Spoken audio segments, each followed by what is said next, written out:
Hello and welcome back to Star Citizen. My name is Evenlease, and today on 10 Minutes More or Less Ship Review, right behind me, the ANVIL F8C Lightning. Let's go ahead and take a look.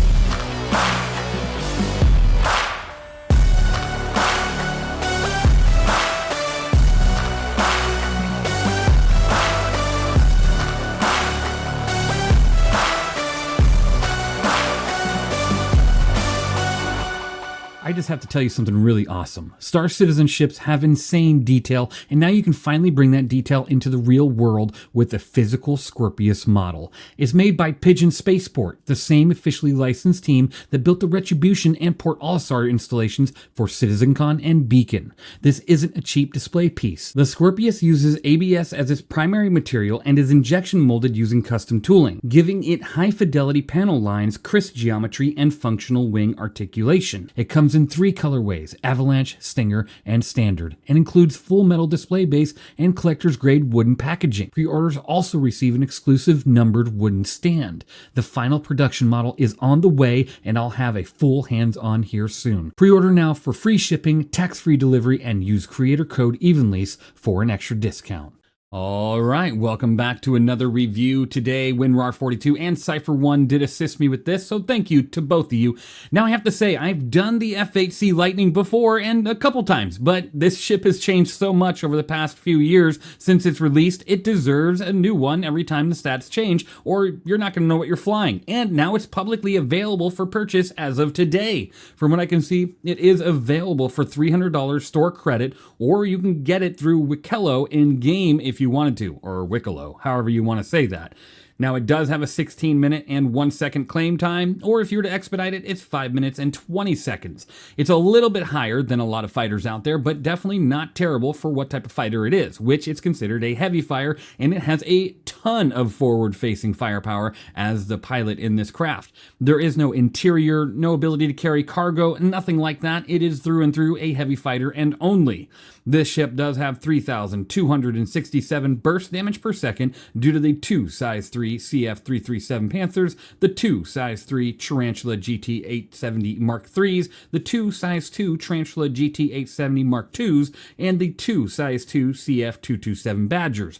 That's a lot of guns, a lot of forward-facing firepower, and surprisingly, you still have a great capacitor when you're out there using this thing with all those weapons. Now, you also have 8 size 2 Ignite 2 missiles on this craft. To be honest with you, I would replace the Tarantula GT870s and just put Panthers on there and Badgers and just make it a full CF complement, or go the NDB route. Make sure you're a confident pilot before you go NDBs, because they do have a lot slower round speed at 1400 meters per second, which makes it a little bit harder to hit the pip from a distance.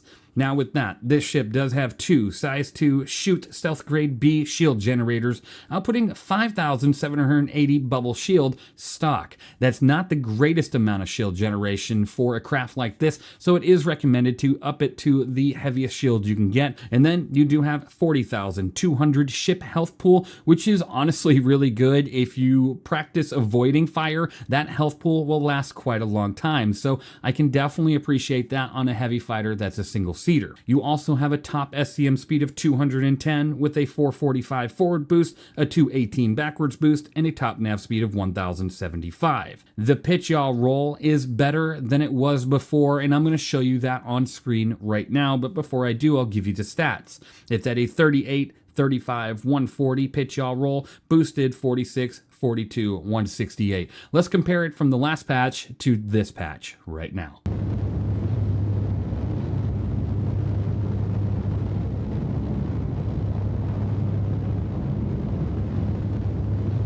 From game version 4.3.2, this one was at almost 10 seconds. Let's take a look at the next.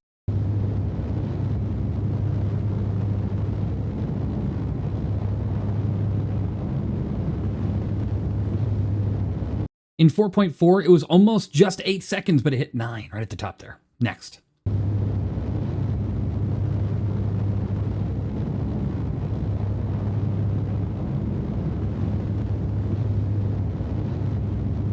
In 4.3.2, it was at 10 seconds, almost 11 seconds with this one.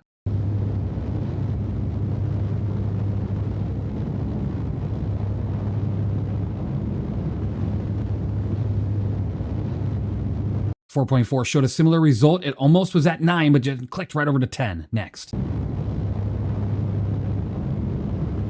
In 4.3.2, we hit 3 seconds on the roll. Next. And for 4.4, the roll was a bit quicker. Surprisingly, all these numbers were pretty close to each other. I'd say it was about a second off on each one of them. Even though it showed the same number, it was more like the beginning of 9 seconds compared to the end of 9 seconds. And same for the rest of the stats. It's not as big as the jump as I thought it'd be, but still, it's there. All right, and that's not the only thing that changed from the last patch. You also have 3 more SCM on your top speed. So it used to be about 207 SCM, but now it's 210. 3 SCM doesn't sound like much, but it really does come in handy having any extra speed when you're out there in the verse in a heavy fighter. You also have 48 flares and 5 decoys, and you have 37.2 SCU of hydrogen fuel and 1.3 SCU of quantum fuel. I'm always a fan of spreading the love when it comes to the fuel tanks, so I hate that this thing has almost 40 SCU of hydrogen fuel. I don't even know where they fit that on this craft. And then you only have 1.3 SCU of quantum fuel. Now, it is a heavy fighter, so I totally get it that it doesn't have a bed or a compartment delayed, nothing like that, right? So why would it have a lot of quantum fuel? But it is a long distance patrol boat once it launches from an Idris or something that carries this ship, or from a station. So that's honestly too bad, but it's not bad. 1.3 SCU, I can't really complain. It's a heavy fighter after all, so good to see that. Now let's take a look at the outside of this craft, and I'm going to tell you immediately, this thing does not have a gold standard pass. It does not have any of that, so don't expect it just like any of the F7 series, which is too terribly bad. We did have sunlight, but this massive storm is pushing in here on Bloom. It looks great. But I will tell you, the paint on here is fantastic. The one that any gold ticket owners have, you now have this paint, which is fantastic. But this is available, the F8C Lightning, for the general public. We're going to go ahead and hold F at the pilot seat. And as you can see, you can open storage from this point. So at least you do have storage access, and you can carry 650,000 micro SCU of storage here, which is fantastic. So I'm going to go ahead and hop into the pilot seat and show you what the cockpit looks like. Now, once you're in this craft, it is quite the beautiful looking, cockpit. You got 4 MFDs right in front of you and your radar. You have good visibility out your windows. A lot of little struts. You would think this thing was made in RSI, but then when you launch off, she is quite the hefty machine. But now she moves a little bit faster and she moves a little bit quicker. Honestly, we're going to take a look at some footage. PvP. The first scene is just randomly out in the verse with somebody I don't even know. They decided to attack me above a Hathor site, and it didn't go too well for them. But this ship is just getting better and better over time. Let's go ahead and take a quick look.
While I'm showing you these dogfights with other ships out there, each one of these fights could be played out differently in the verse with you and somebody out there. So just make note of that every fight is different. No matter how good or bad the ship is, you could have the advantage or lose the advantage altogether. As you can see, the maneuverability and speed definitely got an upgrade, and she's still a very capable heavy fighter because of that forward-facing firepower. I obviously say get rid of the tarantulas and throw either a full CF package, a full NDB package, but you gotta do something because that mix of weapons on the stock loadout, not so great.